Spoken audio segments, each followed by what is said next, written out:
Bonjour à tous, j'espère que vous allez bien. L'autre jour, j'ai participé à un podcast pour la première fois. C'était un moment incroyable.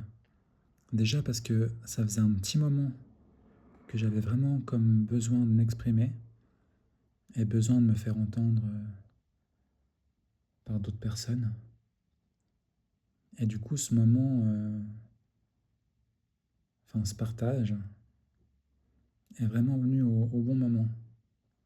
Et en gros, j'ai parlé du Seigneur des Anneaux, de Tolkien, et de ce qu'il représentait dans ma vie. Par contre, il y a quelque chose que j'ai oublié de dire et que j'aimerais dire maintenant dans cette vidéo. C'est tout l'aspect de comment au final Tolkien et son œuvre sont venus dans ma vie et comment ça se fait que je sois à ce point connecté à cette œuvre. Je ne sais pas comment dire, mais c'est comme si je grandis avec en fait. Elle m'accompagne tout au long de ma vie. Alors en gros, j'ai découvert l'univers du Seigneur des Anneaux à partir des films. J'ai baigné dans les films à partir de l'âge de 6 ans environ.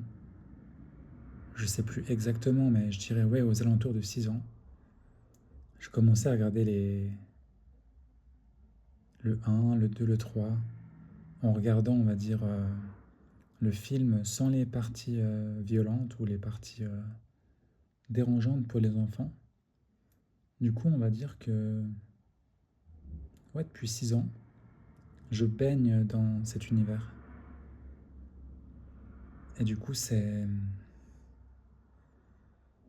comme si j'étais comme ouais, plongé dans cette atmosphère et j'ai vécu dans cette atmosphère fantastique depuis le début jusqu'à maintenant. Je vivais en plus dans un petit hameau, un petit village à 1000 mètres d'altitude en Suisse. Et juste en dessus de chez moi, il y avait une montagne incroyable. C'est la Berneuse, elle s'appelle. Elle avait vraiment la forme d'un volcan. Du coup, pour moi, c'était la montagne du destin. Et donc, j'ai grandi, évolué durant mon enfance avec cette montagne du destin, cette montagne de mon destin, juste en dessus de la tête. Donc, je la voyais tous les jours. Je pense que ça a clairement participé au fait que l'univers de Tolkien participe autant à ma vie. En plus que mon père nous fabriquait des épées en bois, donc des épées très ressemblantes, hein. Il nous a fait d'art, il nous a fait enduril, une épée d'orque aussi, et d'autres épées qu'on trouvait par-ci par-là, mais on a vraiment baigné dans cet univers, on a beaucoup joué dans la forêt. Pendant un bon bout de temps, on avait une forêt juste à côté de la maison. Du coup, on y allait. Dans ce forêt, il y avait une sorte de... Je sais pas comment dire, mais dans la communauté de l'anneau, lorsque Frodon, Sam, Merry et Pipin, ils se cachent du Nazgûl, ils ont une... Enfin, ils ont rien. Ils se cachent sous les racines d'un arbre, en dessous d'une route. Et en fait, on avait un endroit juste à côté de la maison, dans la forêt, où il y avait justement une sorte de... Bon, il y avait une route par-dessus, une route forestière, où il y avait personne qui venait. Et puis en dessous, il y avait des racines, parce qu'il y avait un arbre. Enfin, oui, il y avait plein d'arbres. Et du coup, rien que ça faisait écho à cette scène du Seigneur des Anneaux où il se cache des Nazgûl. Du coup, moi, j'ai vécu avec ça. Enfin, j'ai vécu aussi avec la musique. On avait les CD de toute la trilogie. Du coup, on pouvait écouter toute la bande son des films en boucle. On la mettait souvent en voiture, on va dire, aussi. Et du coup, ouais, c'était vraiment un univers magique qui m'a permis de grandir intérieurement. Et je dirais que c'est même, au-delà de ça, c'est vraiment mes racines premières, en fait. C'est mes vraies racines.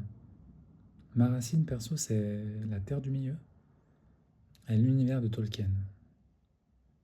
C'est juste ça. Et quand j'étais petit, je voyais cette montagne du destin comme une montagne infranchissable. Et quelques années après, quelques, quelques décennies après, puisque c'est autour de, je dirais, 24 ans par là, que j'ai commencé à aimer la montagne, la randonnée, le trail running, le vélo, on va dire le dépassement de soi dans la nature. Et du coup, cette montagne qui me paraissait quand j'étais enfant infranchissable, une véritable montagne du destin, un volcan en flammes, eh ben, j'ai pu le monter, le gravir, quelques décennies après. Ça aussi, je pense que c'était un moment mémorable parce que quand j'étais petit, je pensais vraiment que cette montagne était infranchissable. C'était vraiment l'aspect qu'elle me donnait. C'est pas forcément vertical, mais c'est très très pentu. Et on voit pas les sentiers, on voit pas les chemins. Et c'est devenu mon espace de jeu préféré. Maintenant, j'ai gravi cette montagne, on va dire bien une quinzaine de fois, si ce n'est plus. Et c'est l'évolution, le changement entre ce qui paraît impossible, ce qui paraît tellement grand qu'on ne peut pas le faire, à la consécration d'une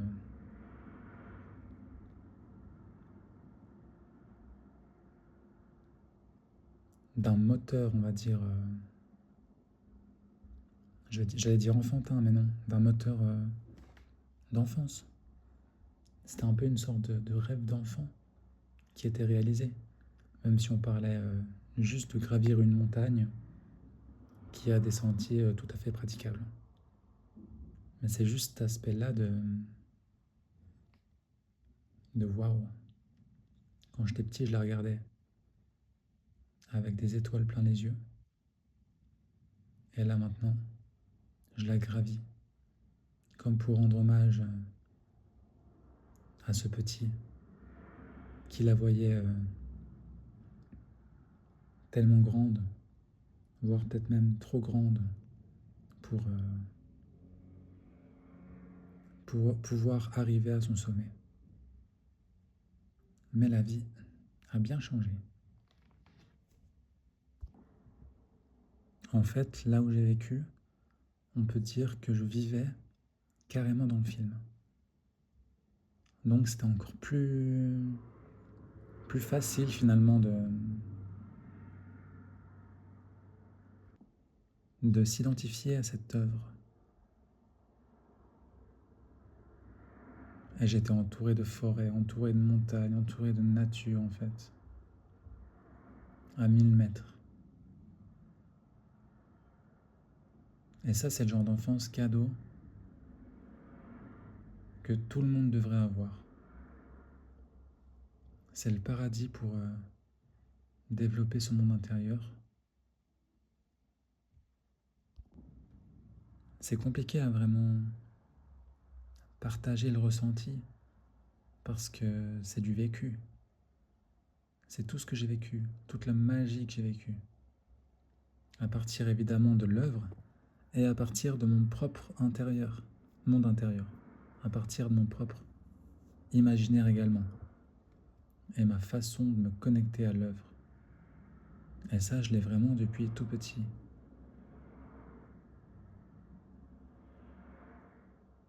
D'ailleurs, j'ai souvent rêvé même du Seigneur des Anneaux. J'ai rêvé que je me faisais poursuivre par des Nazgûl ou autres créatures. Enfin, j'ai vraiment, on va dire, fondu dans cet univers. Mais encore une fois, c'est compliqué à décrire. Là, les faits, on va dire, sont concrets de ce que j'ai vécu, voilà, concrètement. Ce qui a clairement aidé. Mais on va dire que le tout, l'ensemble de mon vécu et de comment je me sens, comment je sens l'avoir vécu, comment je me sens maintenant d'avoir vécu ça, c'est de toute façon indescriptible. Et avec les mots que je partage là actuellement, c'est...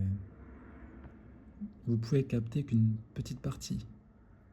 Mais moi, en gros, à chaque fois que je replonge dans l'œuvre, que je regarde les films, ah mais je suis comme ce petit enfant.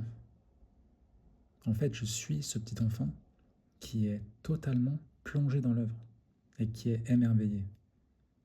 En fait, je suis un enfant de la terre du milieu, tout simplement.